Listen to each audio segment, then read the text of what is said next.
E aí, beleza? Pessoal, seja bem-vindo a mais uma aula. Aqui quem vos fala é o professor Marcelo Pinheiro, piada matemática, e hoje vamos falar sobre ângulos formados por retas paralelas e uma transversal. Então, sem mais delongas, já deixe seu like, ativa o sininho para não perder nenhum vídeo que aparece aqui no canal e bora para a aula de hoje.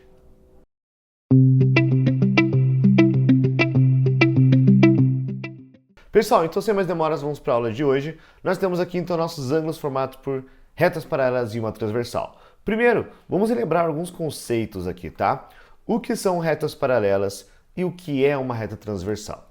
Pessoal, aqui nesse caso nós temos três retas, ok? Deixa eu pegar aqui nossa corzinha preta. Nós temos a reta R, a reta S e a reta T. R e S são retas paralelas. São aquelas retas que estão lado a lado uma da outra e nunca se encontram, ou seja, elas não possuem nenhum ponto em comum, ok? E reta transversal é justamente aquela reta que atravessa as retas paralelas. Por isso, então, que essa reta T, ela é transversal às retas R e S.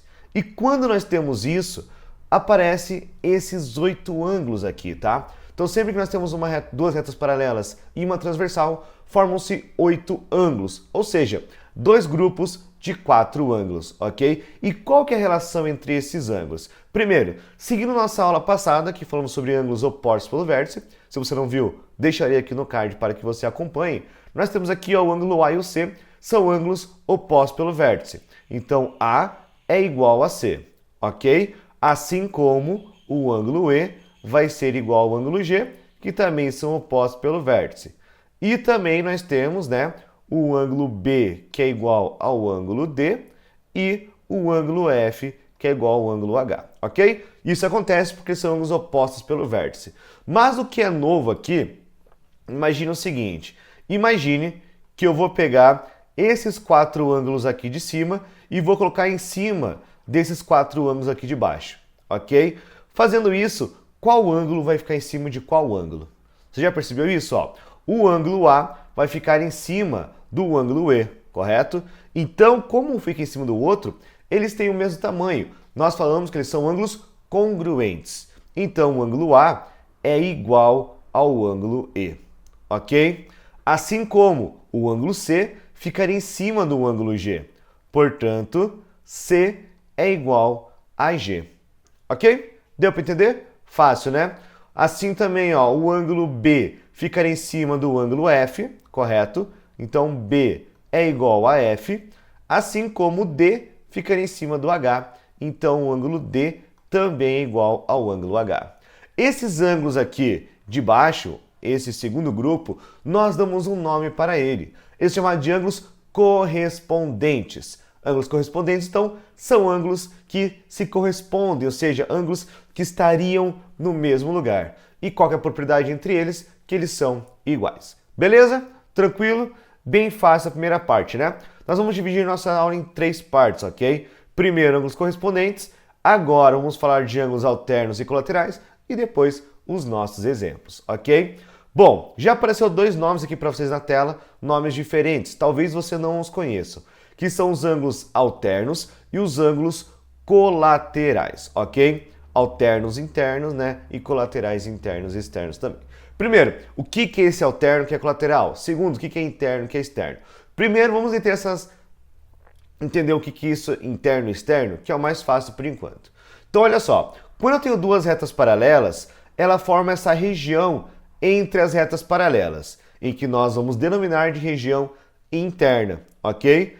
E fora das retas paralelas, né? No caso, essa parte de cima e essa parte de baixo, nós temos as regiões externas, tá? E o que é um ângulo alterno, tá? Ângulos alternos, vamos pensar o seguinte, tá vendo que eu tenho o meu C?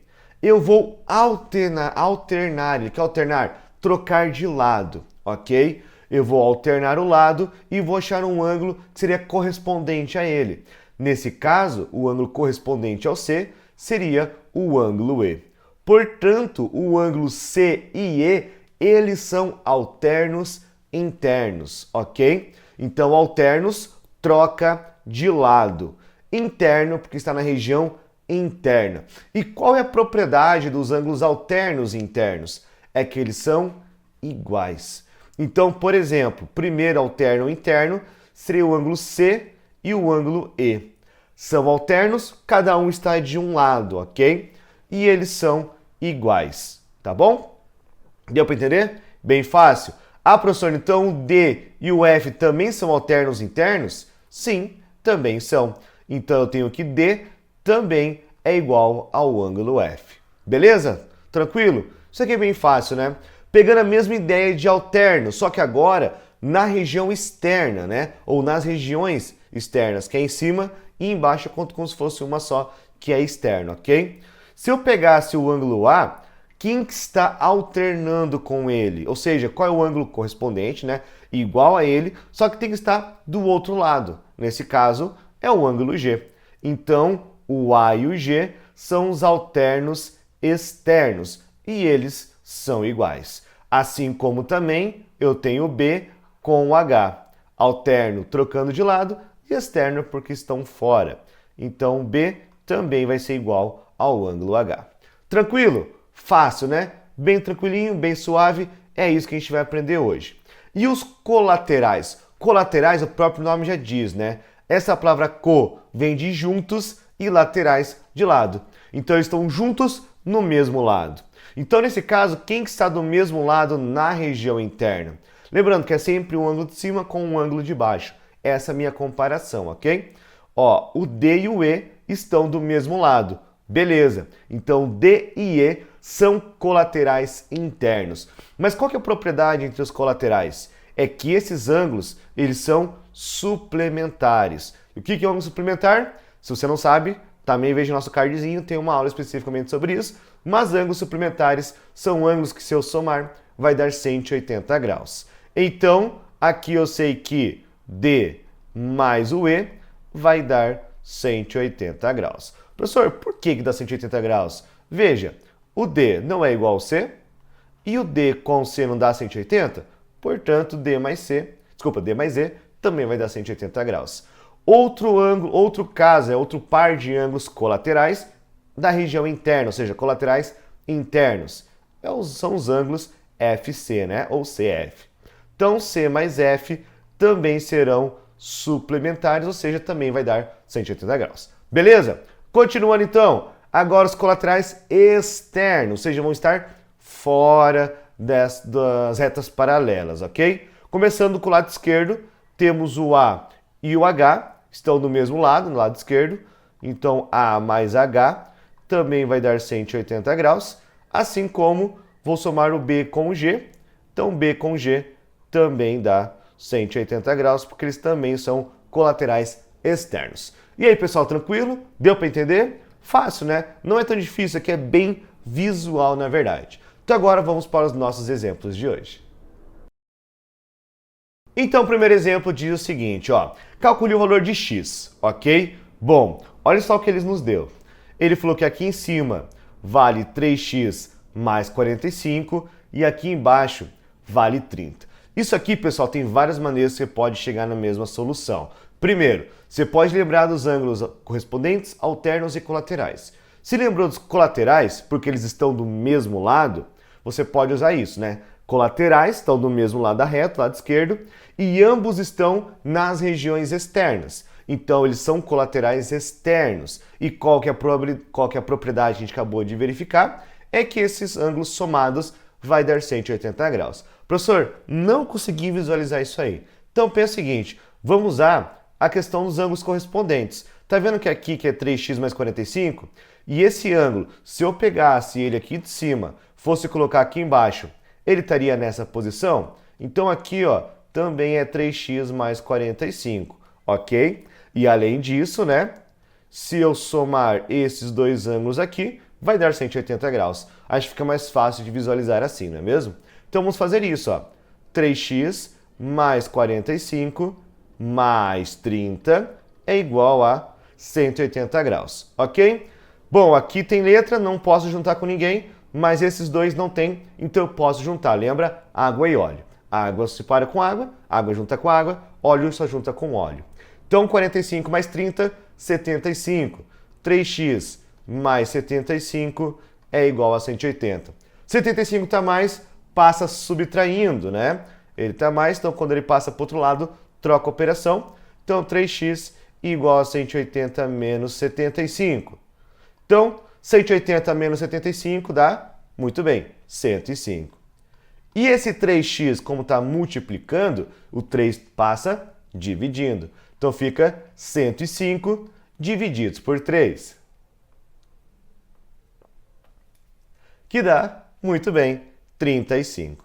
Então x equivale a 35 graus. Fácil, não é mesmo? Super tranquilo, super de boa. Então vamos agora para o nosso segundo exemplo, ok? Então vamos lá.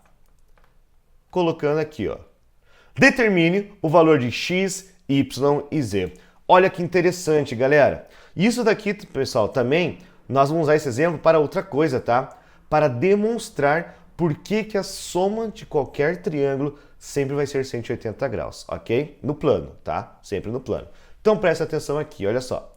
Bom, primeiro, eu tenho que vincular esse 130 e 62 com algum ângulo aqui dentro, tá? Bom, tá vendo? Vamos pegar essa parte aqui, ó, essa reta, somente a reta U, tá? Tá vendo que o 62 e o Z estão na região interna das retas paralelas? Então eles são ou colaterais internos ou eles são alternos internos. Muito bem. Como o Z aqui é 62 e aqui tem o Z, e cada um está de um lado da reta U, eu falo que eles são colaterais internos. Então, se eles são colaterais internos, significa... Desculpa, perdão. Eles são alternos internos. Então, se eles são alternos internos, significa que eles são iguais. Portanto, Z é igual a 62 graus. Pronto, já achei o valor de Z. Olha que fácil, não é mesmo? Agora, achando o valor de x. Vamos analisar um pouquinho, tem várias formas de fazer isso também. Mas vamos pegar pelo jeito mais fácil, pela lógica. Usando a mesma analogia que eu fiz aqui na direita, vamos usar na reta T também, ó. Se aqui em cima é x, aqui embaixo também é x, ok? Bom, se aqui é x e eu sei que tudo isso tem que dar 180, se aqui tem 130, quanto sobra para x? Muito bem, nesse caso x igual a 50 graus, porque é o que falta para 180. Tranquilo? Pronto, já achei z, já achei x. E pegando a mesma analogia aqui, ó, x mais y mais z tem que dar 180. Então, x mais y mais z tem que dar 180 graus. X é 50. Então, 50 mais alguma coisa mais 62 tem que dar 180 graus. 50 mais 62, 112, perdão, né? Então, y igual a 180 menos 112. Então, y vai ser quanto, né? Vai dar 68 graus. Beleza? Fácil, né, gente? Pessoal, então essa foi a nossa aula de hoje. Espero que tenha gostado. Galera, tá vendo esse cardzinho aqui do lado? O que significa esse cardzinho? Isso aqui é o resumo da aula de hoje, ok? Já tem um exemplo ali e também um versículo que é onde esse conteúdo pode ser encontrado na Bíblia, tá? Pelo menos uma parte, né? Uma noção sobre ele, tá bom? Pessoal, eu quero convidar vocês a apoiar o canal, tá? Foi criada uma campanha lá no Apoia-se, que é uma forma de ajudar o canal a crescer cada vez mais, para que a gente possa trazer aula com cada vez mais qualidade para você. Temos duas campanhas, uma campanha custando R$5, em que você vai aparecer o seu nome aqui nos créditos de cada aula, como um colaborador, apoiador do canal, e o segundo, né, a segunda campanha de R$10, em que você também vai ter seu nome no final de cada vídeo, mas também vai ter acesso a todos os nossos cards, como esse, tá, de vários conteúdos resumidos para auxiliar o seu estudo. Já tem alguns gratuitos disponibilizados nas nossas redes sociais, siga a gente no Instagram e no TikTok, ok? Mas somente para as pessoas que apoiam nosso canal vai ter muito mais conteúdos e todo mês serão 5 cards novos, tá? Trabalhando todos os conteúdos que venham da matemática, beleza? Então é isso, galera. Espero vocês no próximo vídeo e bora compartilhar conhecimento.